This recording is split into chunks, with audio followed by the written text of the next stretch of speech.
Fala galera, bem-vindos ao Flins e hoje nós temos uma entrevista com o Brão Barbosa. Bom, vamos lá. Primeiro, se apresenta pra galera. Quem é você, pra quem não conhece? Eu sou o Brão, eu vim de Minas. De onde de Minas, cara? Governador Valadares. E veio parar aqui pra São Paulo recentemente. A trabalho. Trabalha com o que, Brão? Conta aí pra galera. Trabalho, de uma forma geral, com comunicação, mais especificamente meus trabalhos autorais são na forma da linguagem de quadrinhos. Então eu já publiquei alguns e pretendo publicar outros, muitos outros. Por favor. Você sempre foi desenhista, alguma coisa? Sempre mexeu com animação ou antes você trabalhou com outra coisa? Cara, desde moleque, desenho e tal, como acho que todo mundo no ramo, mas como eu vim do interior, nunca me caiu a ficha que tinha gente trabalhando, desenhando mesmo, sabe? Então, quando eu estava na época de fazer faculdade, vestibular, eu pensava em fazer ou engenharia civil, ou algo que fosse de alguma forma ligado com desenho, ou arquitetura, certo, mas nada com arte em si. Isso, eu não desacreditava que dava para sobreviver com isso. Na verdade, então, antes eu era mais esperto, talvez. Depende do ponto de vista. Logo que eu saí do ensino médio, eu ingressei na faculdade de administração, eu concluí o curso. Só que no meio do curso eu vi que eu tinha passado num concurso, era longe da minha casa, precisei comprar uma moto. 15 dias depois eu saí desse emprego, não deu pra mim e eu me vi tendo que pagar aquela moto. Porra, legal, você criou uma dívida e não teve emprego, muito bom. E aí chegaram alguns freelas pra mim com desenho, com alguma coisa relacionada a design gráfico, mas mais era ilustração. E porque eu sempre fiz isso como trabalho autoral, como brincadeira. Você gostava assim, mesmo, tipo, nem fosse hobby. Isso, que aí eu comecei a fazer e vi que aquilo girando. Poderia se tornar algo maior, só que eu já estava no final da administração. De uma forma ou de outra eu gosto do assunto, então eu falei, já que estou aqui, abraço o capeta. Já que tá que vá. E aí eu concluí o curso, no ano seguinte eu me casei e minha esposa começou a trabalhar numa outra universidade lá na nossa cidade que tinha o curso de design. Certo. Logo depois também, mais ou menos no mesmo período, eu entrei no banco. A minha ideia era justamente essa, trabalhar no banco para pagar a faculdade de design. Então eu planejei ficar esse tempo no banco enquanto eu estudava e depois sair fora e tentar alguma outra coisa na área. E foi o que aconteceu. Acabou rolando mesmo, né? E saiu de lá por quê? Para poder trabalhar direto na área. Trabalhar como designer, que aí ficaria mais fácil eu conciliar a questão da ilustração e dos quadrinhos. O passo seguinte foi o quê? Logo depois que eu terminei o curso de design gráfico, eu já era um ouvinte do Jovem Nerd. Também. Né? E aí os caras anunciaram a promoção da caneta do Batman da Montegrappa. E eu estava em busca de fortalecer meu portfólio ali e tal. Fiz o meu projeto, enviei para os caras e eles iriam selecionar 10 projetos que eles chamaram de melhores ali e tal, e essa seleção ia para a Itália, eles enviariam lá e tinha a possibilidade de uma dessas canetas virar a caneta oficial.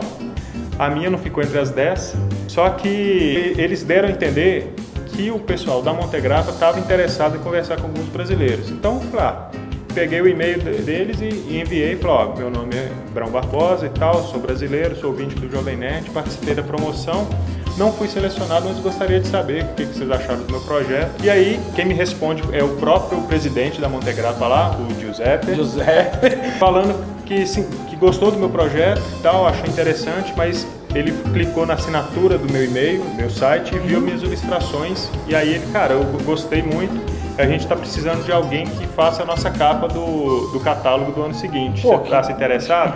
Não, tá, lógico, né? E aí eu fiz esse trabalho, cara, que, foi gratificante pra caramba. Se fosse, talvez hoje, se fosse trocar, eu acho que eu trocaria a caneta pela capa.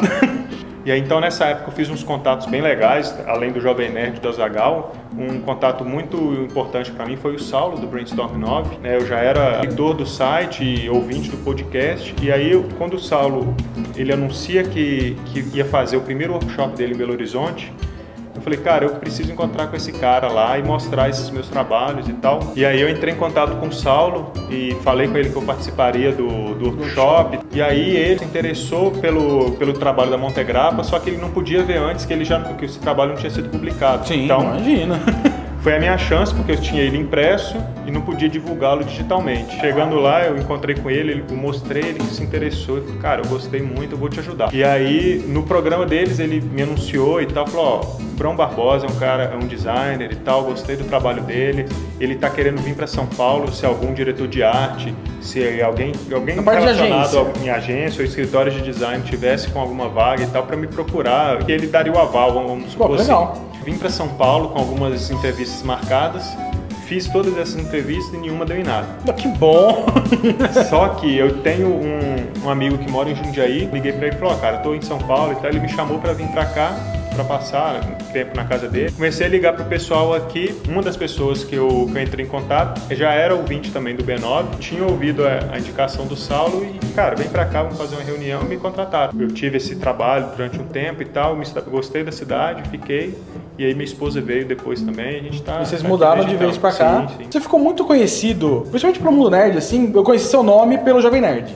Ah, legal. Mas o trabalho da Monte Grappa não foi seu primeiro trabalho? Não. O que foi seu primeiro trabalho? Inclusive, eu adentrei ao universo Jovem Nerd até um pouquinho antes, vamos falar assim. Quando o MRG passou a publicar o Jovem Nerd, o último episódio que eles fizeram nessa transição foi sobre o Jesus Rocks, que foi meu primeiro trabalho autoral. Que você fez isso bem antes, então? Foi em 2011. Foi pouco antes do FIC de 2011, que eu lancei lá. FIC é o Festival Internacional de Quadrinhos, que acontece de 2 em 2 anos em BH. E aí você foi com Jesus Rocks pra lá? Foi.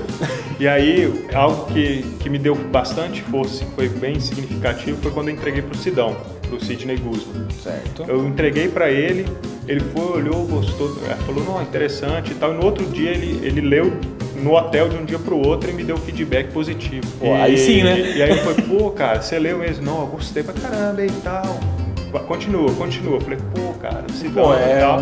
Não é, essa é uma resposta legal, né, cara? Pô, e aí, o Feliz Aniversário, minha amada, eu tive um retorno bem legal também. E aí, como é que foi a segunda experiência no FIC? Já tendo um maior know-how de como é chegar lá, já mais conhecido, porque eu já tinha trabalho da Monte Grappa. Esse episódio todo me deu, vamos falar assim, argumentos a mais para poder falar com o pessoal. Então, o Jesus Rocks, ele é legal porque eu consigo abordar todo cara que aparece com camisa de banda. Já é algo que eu consigo falar, ó, cara, e tal, esse quadrinho que talvez você curta. Já o Feliz Aniversário, apesar de, na minha opinião, ser uma história mais madura, o Jesus Rocks, ele tem uma sinopse um pouco mais intrigante. Aí o Feliz Aniversário, eu consegui depois ter essa abordagem legal pela questão do Jovem Nerd, porque nesses eventos tem muitos caras que você vê com camisa do Jovem Nerd também. Ah, daí já cheguei.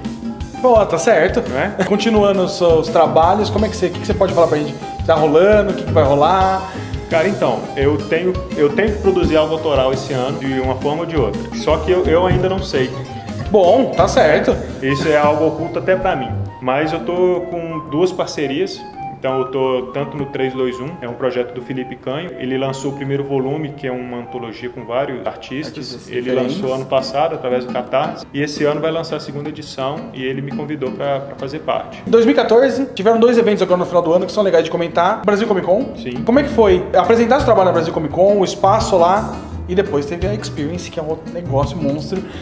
E foi absurdo. Cara, ambas foram surpreendentes, assim. E a gente não sabia o que esperar de nenhuma das duas. Sim. Então, na Brasil Comic Con, alguns colegas que eu tinha conversado, a gente estava com a ideia de que seria um grupo muito fechado ali, um público muito específico que estaria ali e que talvez não se interessaria pelos nossos quadrinhos. Caraca! E, cara, foi muito... Tinha muita gente, tinha muita coisa e o movimento na parte dos artistas ali era muito da hora, muito cara. Muito legal, cara. E a Experience, cara, putz, na hora que a gente entrou lá e deu de cara naquele saguão, pô... Pra você que tava lá como um artista, sim. Como é que é a experiência? Conta pra gente. A Comic Con Experience, eu esgotei 2 vezes os exemplares que eu levei, cara. Essa é a parte legal. Putz, cara, foi legal demais. Até o Sander que me ajudou. Eu lembro de uma caixa que foi passear com a gente. O Sander que quebrou o cara, senão teria que ter voltado no domingo, cara. E assim, várias pessoas chegando, pô, eu vi seu trabalho em um site tal e gostei.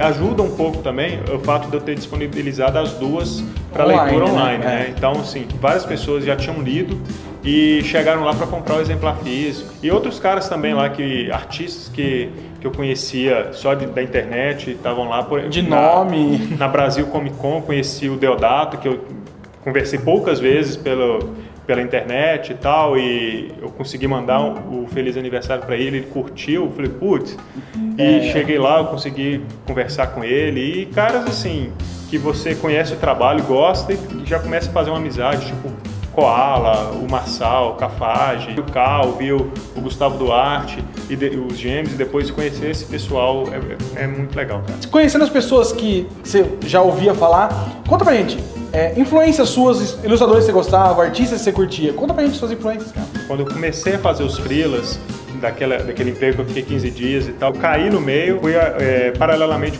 pesquisando outros profissionais, então eu conheci o Batistão, o Gustavo Duarte e o Hiro Kawahara. Então esses caras eu comecei a acompanhar o trabalho lá de trás e sempre me espelhei nesses caras. Aí eu vi que a linha do Batistão, que tem uma pegada ali de realismo, não era tanto a minha praia. Então eu vi que a parte de cartoon assim que o Gustavo segue, eu gostava bastante e tal, e caí na linha do Hiro também. E depois eu conheci o Edu Medeiros, que eu gosto pra caramba do traço dele e tal, tem muita influência dele. E um cara que eu piro muito no traço dele, no estilo dele, é o Scott Young, cara. Eu acho fantástico o que ele faz com pincel, com aquela sujeirada toda que ele arruma. O estilo dele.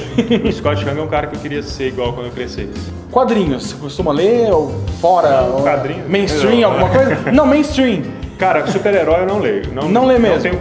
Não leio as mensais, assim.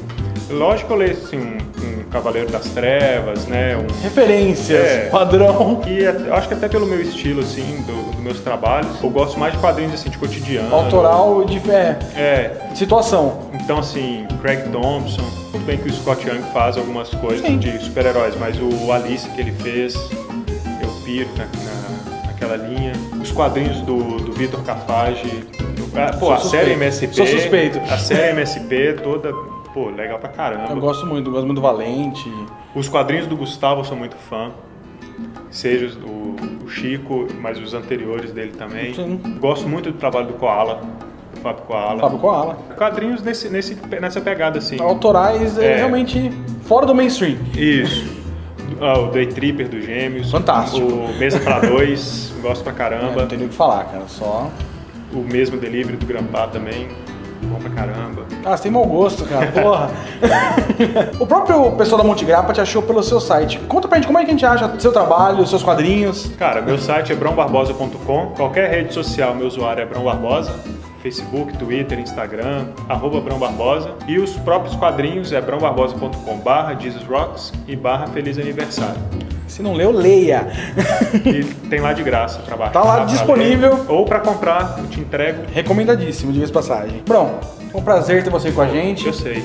De verdade. Galera, se curtiu, dá um like, compartilha, assina o nosso canal e até a próxima. Um abraço. Fala galera, bem-vindos ao Flins. E hoje nós temos... Falaram pra eu fazer. Se vocês esperarem de mim, vocês me falam. Não, cara, quando você falou só você falar... Não vai tirar? Delícia, cara, tá gravando, hein? Tá ligado? Isso é um perigo, cara. Isso é um perigo, cara. Ele adora essas coisas. Ó, se você não quer ser muito zoado no vídeo, você fica amigo dele. Porque é o que salva a pátria. E ele gosta. Ele adora zoar a gente. Ah, não, achei que você falando. Gosto também. Mais ou menos, talvez. Deckard, humano replicante, cara. Cara, replicante, né? Certo. Que tinha cursado o curso. O Piuí, ele é nosso fã, ele vem sempre que a gente começa a gravar. A gente para de gravar e some. Coisas de lá, vim e nenhuma deu nada. Acabou de passar, ele passa de... Cara, ele vai e volta na rua 3 vezes, cara. Tenho. Passa pra mim. Eu sigo de volta e troco likes. Eu gosto muito de quadrinho brasileiro, cara. Sim. Então... Piuí, Lazarém.